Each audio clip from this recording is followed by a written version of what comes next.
ડભોઈ ખાતે યોજાયેલા પીએમ કિસાન ઉત્સવ કાર્યક્રમમાં ખેડૂતોને મોટી ભેટ આપવામાં આવી। વડાપ્રધાન નરેન્દ્ર મોદીના વરદ હસ્તે વર્ચ્યુઅલ માધ્યમથી પીએમ કિસાન સન્માન નિધિ યોજનાનો 23મો હપ્તો જાહેર કરવામાં આવ્યો। આ યોજના અંતર્ગત ગુજરાતના 51,28,000થી વધુ ખેડૂત પરિવારને 1,025 કરોડ રૂપિયાથી વધુની સહાય સીધી ડીબીટી મારફતે તેમના ખાતામાં જમા કરવામાં આવી। ડભોઈના 17 ગામ પટેલ સમાજવાડી ખાતે યોજાયેલા કાર્યક્રમમાં મોટી સંખ્યામાં ખેડૂતો ઉપસ્થિત રહ્યા હતા। કાર્યક્રમમાં ડભોઈના ધારાસભ્ય શૈલેષભાઈ તેમજ ભાજપના તાલુકા હોદ્દેદારો પણ હાજર રહ્યા હતા।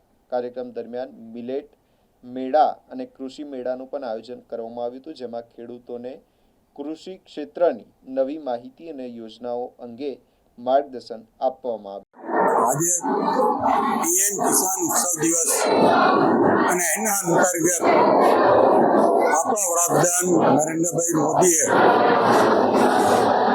પશ્ચિમ બંગાળથી આજે ખેડૂતોના ખાતામાં 23મો હપ્તો આજે ત્યાંથી રિલીઝ કર્યો છે અને એના અનુસંધાનમાં જિલ્લા કક્ષાનો કાર્યક્રમ ડભોઈ મુકામે રાખવામાં આવ્યો અને આપ જોઈ શકો છો મોટી સંખ્યામાં ખેડૂત ભાઈ બહેનો આજે અહીંયા ઉપસ્થિત રહ્યા।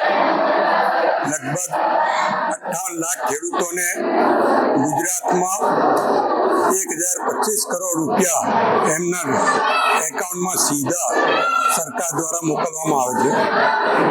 ત્યારે કોઈ પણ વચેટિયા વગર 23 હપ્તા કેન્દ્ર સરકાર દ્વારા મોદી સાહેબ દ્વારા જ્યારે ખેડૂતોને આપવામાં આવ્યા છે, ખેડૂતોમાં એક આનંદનો ઉત્સાહનો દિવસ છે।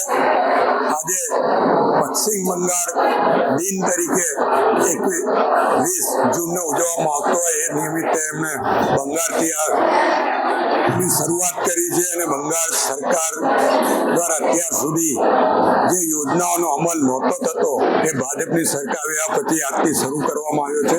એ બદલ એમણે ત્યાંના લોકોને અભિનંદન પણ આપ્યા છે। ત્યારે હું અહીંયાથી વડાપ્રધાન મોદી અને આપણા મુખ્યમંત્રી ભૂપેન્દ્રભાઈ પટેલનો પણ આભાર માનું છું અને ખેડૂતોના પ્રતિનિધિ તરીકે ખેડૂતોને આ સહાય કરવા બદલ દિલથી સરકારને અભિનંદન, આભાર અને આનો સદુપયોગ ખેડૂતો કરે એ જ અભ્યર્થના।